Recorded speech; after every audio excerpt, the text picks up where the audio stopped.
Hey everyone, welcome to Magic Time.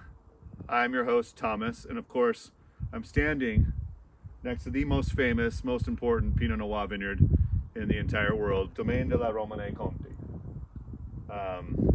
Absolutely beautiful place. We're here in the fall. There's no grapes on the vines. The leaves are mostly falling off. There's a little bit of yellow left over, but remarkable place. If you guys come to Burgundy, go to the little town of Vosne-Romanee, and then you can come right to the vineyard. There's no restrictions. You can drive right up to it, of course, with respect. And there's several people that have been out here taking the pictures with the beautiful cross and the wall where it says Romanee Conti.